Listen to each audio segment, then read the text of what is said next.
नमस्कार दोस्तों। उत्तर प्रदेश में एक छोटा सा गांव है। उस गांव में एक श्यामलाल नाम के व्यक्ति अच्छी खासी अपनी ज़िंदगी काट रहे थे। एक दिन रैंडमली उनके साथ एक ऐसी डरावनी विचित्र घटना घट जाती है जिसकी वजह से उनका पूरा का पूरा परिवार तक खिल जाता है। क्या थी वो घटना, उसकी पूरी कहानी आइए जिया की ज़ुबानी फुल डिटेल में जानते हैं। तो ये जो घटना घटी थी ना, श्यामलाल जी के साथ उस वक्त पे घटी थी जब वो बहुत ही ज़्यादा यंग हुआ करते थे। नए नए डॉक्टर बने थे। डॉक्टर यानी कि जो पशुओं के डॉक्टर होते हैं, जो एनिमल्स का ट्रीटमेंट करते हैं, वो वाले डॉक्टर बने थे। और वो एक शामली नाम की जगह है, उसके पास के ही छोटे से गांव में रहा करते थे। जब भी उनको कोई भी एनिमल का ट्रीटमेंट करना होता था तो कोई भी गांव से, कस्बे से, शहर से लोग उनको बुलाने आते थे। तो फिर वो अपनी साइकिल उठाते थे और वहाँ पे जाते थे और वैसा ही ट्रीटमेंट करते थे। आज भी गांव में ऐसे एनिमल्स के डॉक्टर होते हैं जो जगह जगह पे जाके ट्रीटमेंट करते हैं। शहरों में भी होते हैं। हाँ, हाँ। तो इनका भी यही काम था। उस टाइम पे श्यामलाल जी की नौकरी लगी थी, अच्छी खासी कमाई भी हो रही थी, घर वाले भी काफ़ी ज़्यादा खुश थे। इनकी लाइफ अच्छी खासी अपने घर पर कट रही थी। इनकी शादी वादी भी हो गई थी और माता पिता, भाई बहन सब लोग साथ में रहा करते थे। एक दिन की बात है, ये डेली की तरह अपने क्लिनिक पे गए हुए थे। इनका जो क्लिनिक था वो शामली में था। शामली में उनकी क्लिनिक थी, तो वहाँ पे वो अपने क्लिनिक पे बैठने के लिए गए हुए थे सुबह से, कि वहाँ पर अगर कोई मुझे बुलाता है तो वहाँ से मैं चला जाऊँगा। पता था लोगों को कि उनकी क्लिनिक यहाँ पर है, तो वहाँ पर वो गए हुए थे सुबह से। और इनके घर वाले इनको सुबह ही बोल दिए थे कि रात के टाइम में हम लोग को बाहर जाना है कहीं, हमारे रिश्तेदार के घर पे शादी है, तो हम वहाँ जाना चाहते हैं, तो तुम चलोगे क्या, ऐसे पूछे थे घर वालों ने सुबह सुबह इनसे। तो इन्होंने श्यामलाल जी ने बोल दिए थे कि नहीं नहीं, मैं नहीं जा पाऊँगा, रात बेरात कभी भी मुझे लोग बुलाने आते हैं, उनकी पशुओं की तबीयत खराब होती है तो, और मेरा ना मन नहीं है, थक जाता हूँ, सुबह से क्लिनिक जाता हूँ, इधर उधर जाना पड़ता है, अपनी साइकिल खुद चला के जाना होता है, तो मैं रात के टाइम में, फिर शादी में तो नहीं जा पाऊँगा शाम के टाइम में, और लेट घर पर आता हूँ मैं 8-9 बजे तक, तो वो तो कहीं से भी पॉसिबल नहीं है। अपने घर वालों को मना करती है। तो घर वाले भी सुबह सुबह इनको बोल दिए थे कि हम लोग खाना वाना ढक के रख देंगे, आना तो खाना वाना खाना और खा के सो जाना। इनको भी पता था कि आज मैं लेट जाऊं, सुबह जाऊं, कितने बजे भी जाऊं, घर वाले तो घर पे रहेंगे नहीं। तो ये आराम से अपने क्लिनिक में आज पूरे दिन से बैठे हुए थे। आज ज़्यादा कोई आया भी नहीं, अपने पशुओं के लिए कोई नहीं आया। पूरे दिन अपने क्लिनिक बैठे रहे, कोई नहीं आ रहा है, कुछ नहीं। उनको लगा कि यार बहुत टाइम तक बैठा रह गया, शाम के 7-8 बजे का टाइम होता है, उस टाइम पे सोचते हैं कि थोड़ा और बैठ जाऊं क्या, शायद कोई आएगा, आज तो कोई भी नहीं आया, ऐसे कैसे हो सकता है, थोड़ा टाइम और बैठ जाते हैं। ऐसे इंतज़ार करते करते 9-10 बजे का टाइम हो जाता है। जब कोई भी नहीं आता है, अब ये सोचते हैं एक काम करता हूँ, साइकिल उठाता हूँ और सीधा घर ही जाता हूँ। कोई नहीं आया तो ज़रूरी थोड़ी है कि हर दिन कमाई होती ही है, हर दिन कोई आता ही है। तो ये अपना साइकिल उठाते हैं क्लिनिक से और सीधा अपने घर जाने लगते हैं। रास्ते से अपने घर जा रहे थे ना, तो आज उन्हें कुछ अलग आभास हो रहा था। उन्हें जो फीलिंग आ रही थी वो अलग फीलिंग आ रही थी। उनको अजीब सी नेगेटिविटी लग रही थी।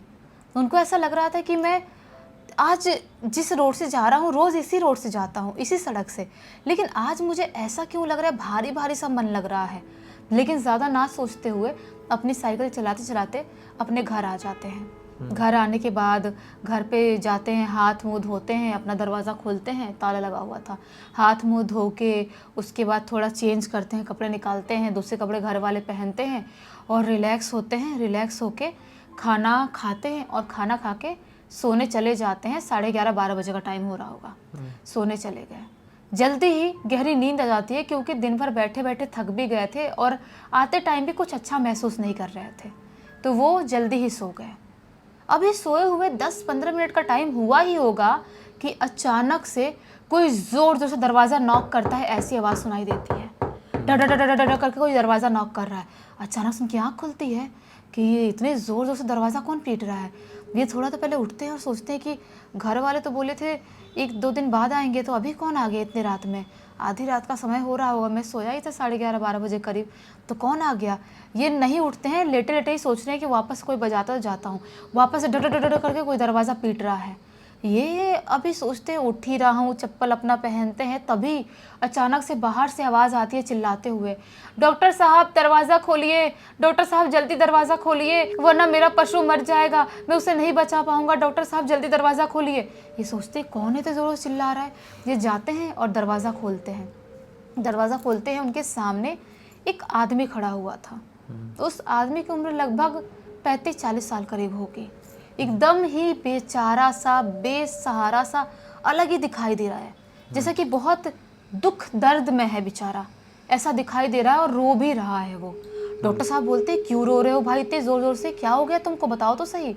वो आदमी बोलता है डॉक्टर साहब मेरा पशु जिसको मैं बेटे के जैसा प्यार करता हूँ, बहुत ज़्यादा ही मानता हूँ, उसकी तबीयत बहुत ज़्यादा ख़राब हो गई है, मैं उसे बचा नहीं पाऊँगा, आप जल्दी चलिए डॉक्टर साहब। डॉक्टर साहब बोलते हैं हाँ हाँ चलूँगा, तुम इतना मत सोचो, कुछ नहीं होगा। क्या हुआ है उसे? बोलता है कि मुझे नहीं पता क्या हुआ है, बस वो बीमार हो गया, मुझे नहीं पता। ये बोलते हैं भाई रुको, थोड़ा शांति रखो, मैं कपड़े तो पहन लूँ, घर के कपड़ों में लूँगी, मैं थोड़ी जाऊँगा बाहर में। तो वो जल्दी कपड़ा पहनते हैं और कपड़ा पहन के अपना साइकिल निकालते हैं। उस आदमी से पूछते हैं जो दरवाजे के बाहर खड़ा था कि तुम कौन से साधन से आए हो?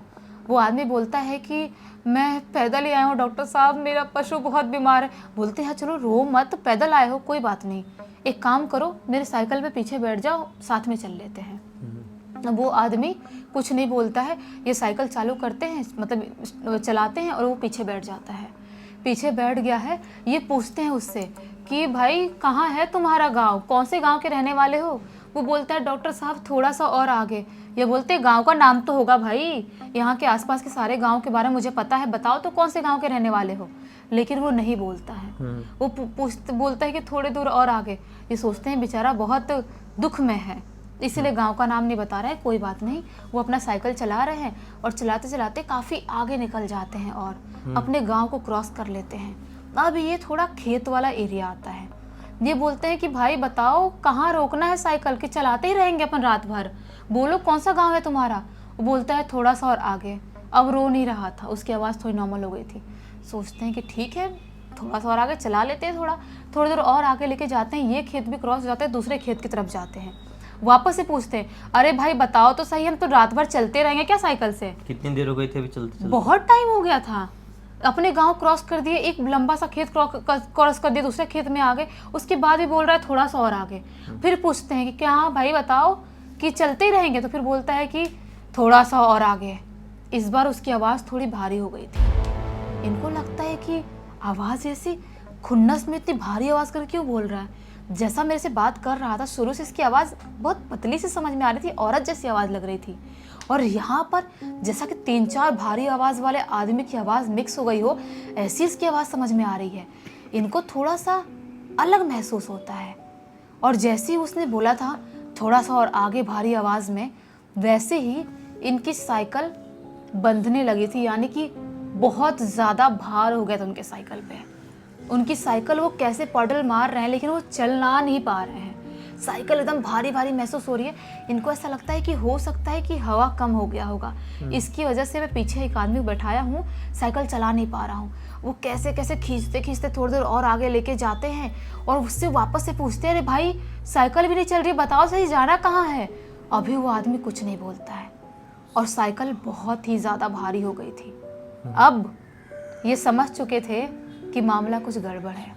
साइकिल अचानक से इतनी भारी हो गई और हवा भी कुछ अलग महसूस हो रही है, एक अजीब सी बदबू महसूस हो रही है यहाँ पर, और वो आदमी कुछ बोल नहीं रहा है। उनके दिमाग में अचानक से एक झटका लगता है। उनको ऐसा रियलाइज़ होता है हो ना हो ये इंसान तो नहीं है। इंसान होता तो ऐसी आवाज़ में बात नहीं करता और साइकिल इतनी भारी तो नहीं हो जाती। वो धीरे से अपने जेब से बीड़ी निकालते हैं, बीड़ी जलाते हैं, साइकिल वहाँ पे रोक दिए थे, बिना पीछे मुड़े बीड़ी जलाते हैं और अपने मुंह में बीड़ी लगा लेते हैं। क्यों? जैसे ही अपने मुंह पे बीड़ी लगाते हैं वैसे ही साइकिल से ऐसा लगता है कोई झटके में उठा, ऐसे वजन हल्का हुआ साइकिल का। साइकिल तो ऑलरेडी रोक के पैर पे खड़े हो गए थे वो, और जैसे ही बीड़ी जलाए हैं साइकिल हल्का महसूस हुआ है।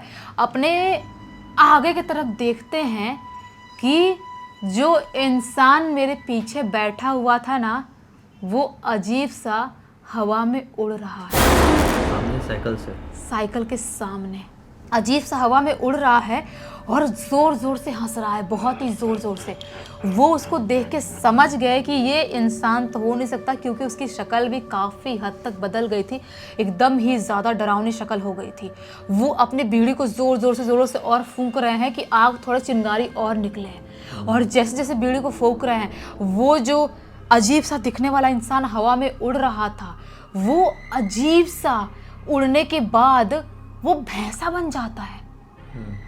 वहीं पर उनके साइकिल के सामने ही भैंसा बन गया और अजीब सा दहाड़ मारने लगता है, जैसा कि एकदम भैंसे पागल हो जाते हैं ना, जैसे बफेलो होते हैं ब्लैक वाले, एकदम पागल हो जाते हैं, वैसी हरकत कर रहा है और ऐसे ऐसे ऐसे अपना सिर घुमा रहा है और अजीब सी आवाज़ निकाल रहा है। ये अपनी बीड़ी जला रहे थे, माचिस जलाते हैं, बीड़ी जलाते हैं, माचिस जलाते वो सोचते हैं कि मुझे ये रास्ता बदल देना चाहिए।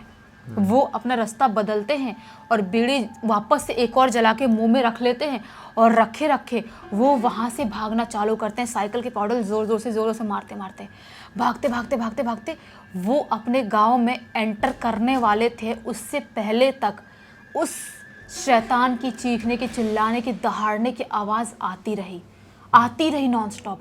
बहुत ही मुश्किल से अपने गांव पहुंचते हैं, जैसे अपने गांव के सीमा में एंटर करते हैं, अपने घर के बाहर पहुंचते हैं, अपना दरवाज़ा खोलते हैं, जल्दी फटाफट ताला खोलते हैं और अपने घर में घुस के सबसे पहले अपना पैर धोते हैं। अपने घर से जो उनका चापाकल था, जो नल था, उससे पानी निकालते हैं और अपना पैर धोते हैं, और पैर धो के फटाक से अपने मंदिर में घुसते हैं। मंदिर में घुस के गंगा जल उठाते हैं, अपने पूरे शरीर पर गंगा जल छिड़कते हैं, और वो समझ चुके थे कि ये कोई शैतान छला हुआ था जो मुझे छलने की कोशिश कर रहा था। और जब मैं शाम के टाइम पे क्लिनिक से अपने वापस आ रहा था, मुझे कुछ गंदा महसूस हो रहा था, शायद वो उसी टाइम से मेरे पीछे लग गया था। तभी मैं खाना खा के सोने गया, और मेरे खाना खा के सोने के बाद ही, जस्ट बाद ही, ऐसा मैंने 10 मिनट हुआ सोने के, दरवाज़ा बजाया और ऐसा उसने भाव किया, ऐसी एक्टिंग किया, और मुझे कहीं ऐसी जगह पे लेके जा रहा था छलने के लिए कि शायद मेरे दिमाग के साथ कुछ करता और मुझे वो मार डालता, मुझे ज़िंदा नहीं छोड़ता। सही बात है। ऐसे ही दरअसल ये छलावे होते हैं। हाँ। और इनका मकसद कुछ इसी प्रकार का होता है। छलावे ऐसे ही किसी के सामने नहीं आते हैं। नॉर्मल भूत प्रेत क्या रहता है कि किसी के सामने आ गए, वो वहाँ पे भटक रहे हैं, अपने होने का एहसास दिला दिए, बिना मतलब के डरा दिए, कई बार बिना मतलब के डराते भी है भूत प्रेत। लेकिन छलावा जो होते हैं ना, वो सिर्फ और सिर्फ छलने आते हैं, और छल के उनको क्या मिलता है, किसी की भी जान, वो जान लेने आते हैं। लेकिन बहुत सारे केसेस में छलावों से बचा जा सकता है, जैसे कि इस केस में भी ये बच गए, क्योंकि ये इतने ज़्यादा स्ट्रांग नहीं होते हैं, और इनके जाल से निकलने के लिए बस एक ही तरीका है कि आप इनके जाल को समझ जाओ, फिर आपको मतलब कुछ नुकसान नहीं है इनसे। ये एक बहुत ही कमज़ोर लेकिन बहुत ही ज़्यादा इंटेलिजेंट शैतानी शक्ति होती है, जो चाहे तो किसी को ऐसे ख़त्म कर सकती है, जो चाहे तो किसी को कुछ भी नहीं कर सकती। खैर, ये बड़ा ही इंटरेस्टिंग केस था, इससे कारण बहुत अच्छी आज सीख और मनोरंजन सभी को मिल गया। इस पूरी घटना की जानकारी किसके थ्रू मिली है? इस पूरी की पूरी घटना की जानकारी खुद जो श्यामलाल जी है, उनके पोते निशांत ने लिख के भेजा, और उसने बताया कि जब मैं बड़ा हुआ, मेरे दादाजी आज भी जब मुझे वो स्टोरी सुनाते हैं, जो उनके साथ घटना घटी उसके बारे में बताते हैं, गांव के इनफैक्ट बहुत सारे लोगों को पता है, जब घर वाले आए तो उनको भी बताए, तो सबके रोंगटे खड़े हो गए। और निशांत बोलता है कि मैं आज भी अचानक से डर जाता हूँ, जब भी घर से बाहर निकलता हूँ रात के टाइम में, मैं बहुत ज़्यादा घबरा जाता हूँ, डर जाता हूँ, और याद आता है कि दादाजी के साथ कैसी घटना घटने वाली थी। चलो, अच्छा हुआ कि सब अंत भला तो सब भला, भाई क्या बोले अभी। इसी एक नोट के साथ इस कहानी का अंत कर देते हैं। अब तक इस वीडियो को देख लिए हैं तो लाइक ज़रूर कर देना, चैनल को सब्सक्राइब करके बेल आइकन आके ऑल के ऑप्शन में क्लिक करना है, क्योंकि इसी तरह के हैरान कर देने वाले खौफनाक वीडियोस डेली आप लोग के सामने लेके आते रहते हैं। इंस्टाग्राम के लिंक इस वीडियो के डिस्क्रिप्शन बॉक्स में मिल जाए, क्लिक करके डायरेक्टली वहाँ पर पहुँच जाना। इसी तरह की कोई भी कहानी, टॉपिक या जानकारी आप लोग के पास भी है तो लिंक भेजना, हो सकता है हमारा अगला वीडियो कल आपके हिसाब से बन रहा हो। तो चलिए कल फिर से मिलते हैं, तब तक के लिए बहुत बहुत धन्यवाद। आपका दिन शुभ हो।